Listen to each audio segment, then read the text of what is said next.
I didn't realize we had such an esteemed group of city council members on this committee. Esteemed. Absolutely. The best. Brady, Mr. Bowden, Mr. Shealy, Mr. Mitchell. We're bringing the A-team.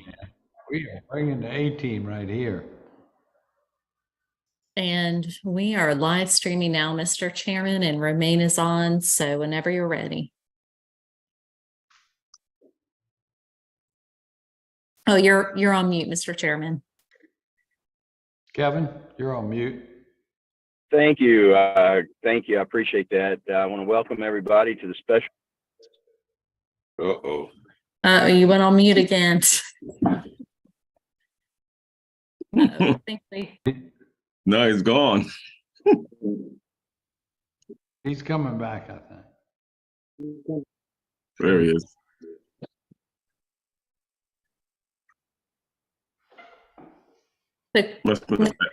Mr. Chairman, I think we may be having some. I'm going to get Bad area. I think he's asking for maybe Councilmember Bowden as vice chair to help out. I think he's having some connection issues.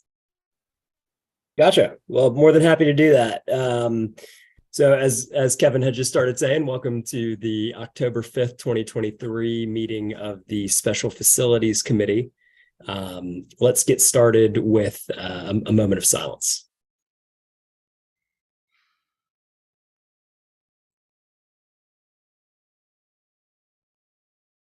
Thank you. Short agenda today. So I'll just go ahead and recognize Romaine to give us an update on special facilities. We got the approval of the minutes. Oh, sorry. First time. I move we approve the minutes of July 6th. All right. All those in favor? Aye. Okay, No I'm nays? glad that the mayor is on today. We had a little discussion last time, just before the meeting. Tony Yeoman told me about the Charleston Tea Party, and I was telling the group about it, but I didn't have all of the information. It is on December 3rd. The Charleston Tea Party happened a few weeks before the Boston Tea Party. There was no bloodshed or anything. And we're just going to have a commemorate, and all of the tea from the barge was brought into the old exchange. So they're going to have a little commemoration of that. So I'm sorry for bringing it up and not having the information on it. Let's see. This is going to be really quick. The Dock Street this week, we're hosting Moja. It started off pretty good with the U.S. premiere of Yankee Beijing, and the mayor was here for that. Last night, we hosted The Color of Music. This Friday, we're going to have Marcus Anderson. He's a Grammy and Stella Award winner saxophonist who's played with people like Prince, CeeLo Green, and Stevie Wonder. So this should be a pretty good show. And before that, Charleston Stage had The Prom. It was a musical, but it wasn't received well. I think all of their houses were like at 1/4, which is not typical for Charleston Stage.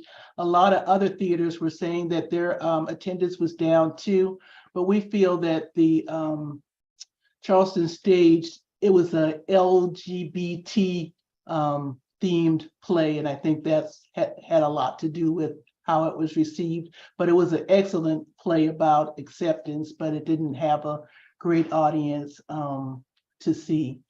And next month they're doing Clue, and right now all of the shows are about 75% filled. So we really think it was just the content. Charleston's not big on LGBT.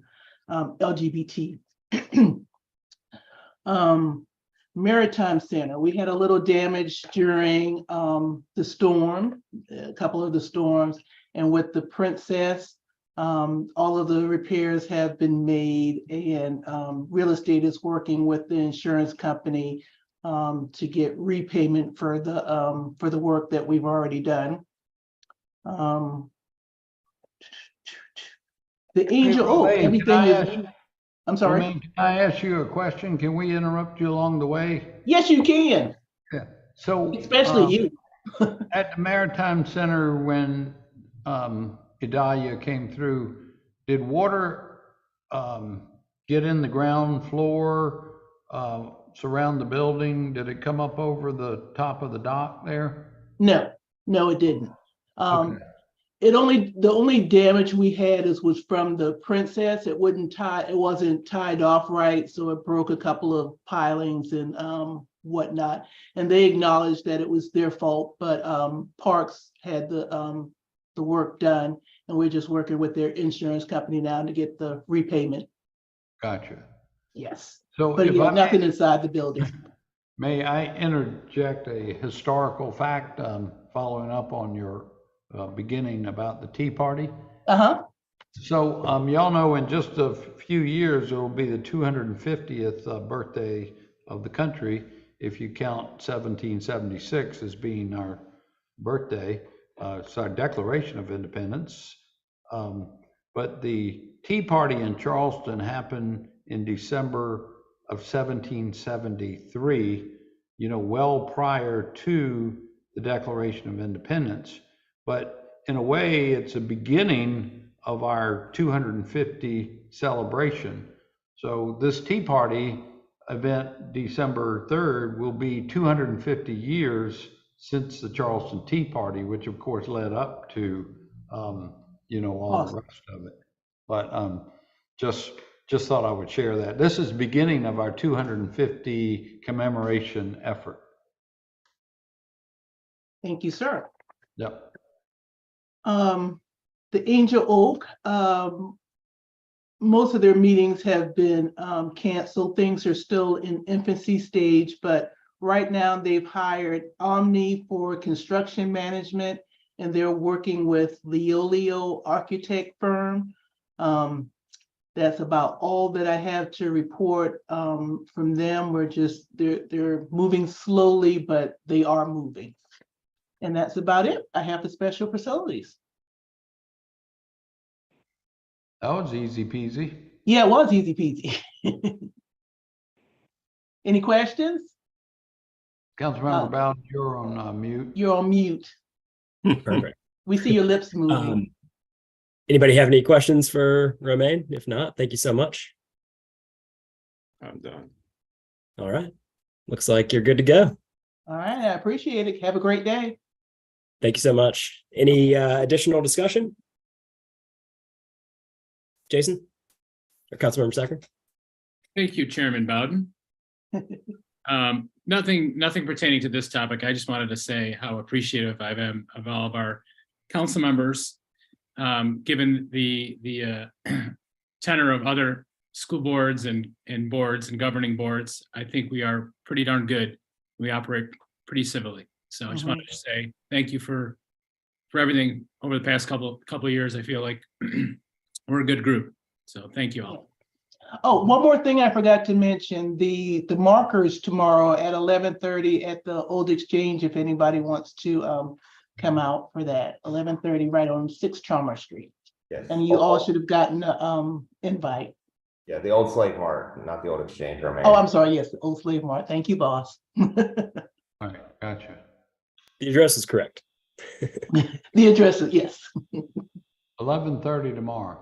Yes. Great. Thank you so much for that report. Any additional discussion, or Matt, do you feel like you want to add anything to that? No, I think the only thing I might add is, as you know, annually we renew the agreement with the state over the management of the Old Exchange building. That agreement will be forthcoming for another 1-year renewal.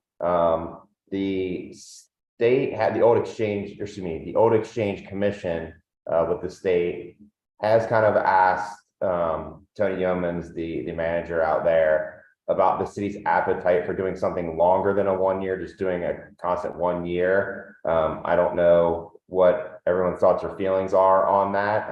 If we would have the appetite to discuss doing maybe a 2 or 3 year instead of an annual renewal amendment. But that is just one thing that's kind of been floated out there. Great. I don't, As you were saying that we renew it on a year-to-year basis, I was thinking that doesn't. I think we're all pretty comfortable with the idea that that's going to remain in the city, and we're going to run it. But Mayor, do you have anything that you'd like to add to that? what's that again, council member? Do you have anything that you wanted to add to what Matt had to say? It sounds reasonable to me. I see Councilmember Brady has his hand up. Councilmember Brady? Yes, thank you, Mr. Vice Chair. I think going beyond 1 year, I think 3 years is pretty reasonable. I think the more things we can kind of take off our plate, the better. And so instead of having just to renew it every year, let's lock it in for a while. I think most people are comfortable with that agreement. And Matt, remind everybody, the state owns that one, but we manage it. We have it leased from them, correct? That's the way. Yes, yeah, it's essentially a management agreement. We manage it, operate it, we staff it. We control essentially the rates. I mean, essentially it is self-funding. It's essentially an enterprise fund. It takes care of itself with the revenue that it generates. And if for some chance it ever found itself in a deficit, the original agreement is written such that the state needs to help fill that void. The city's never fiscally responsible for that. And that's one question that tends to come up pretty frequently when the renewal does come forward. So if you all, Tony Mr. Yeomans meets with the Old Exchange Commission later this month. If it is acceptable to you all, I'd just like to share with him that we would be amenable to a multi-year and just see what they come back with, whether it's a 2 or 3 year, and go from there. Sure. Yeah, seemed like there was good consensus to do that. I think Councilman Sealy had his hands up. Councilmember Shealy? No, I'm sorry. If I've got it up, I didn't mean to. I didn't turned my see it. camera off just so I could hear better. Oh. But thank you. Gotcha. Just want to make sure everybody was heard that wanted to be heard. Any additional discussion? And I would just ask one more question of Matt, and I think I know the answer, but just to confirm, the state is responsible for major repairs to the building, correct? That's not our liability with the lease, is it? Correct. And the fund has a surplus that's been built up that we hold aside here as well. That, like, for instance, there is an HVAC controls upgrade going on right now that's being totally taken from that reserve account that's built up over time. But they do also go back to the state and ask for assistance through appropriations over time for big projects as well, which Tony has been successful at getting with support of various groups. Gotcha. Terrific. I imagine Thank you're you. pretty happy over there that it's cooling off a little bit. Yes. Yeah. Any other discussion? Thanks, Matt. All right, well, I'll entertain a motion to adjourn. Move. Second. Second. We're adjourned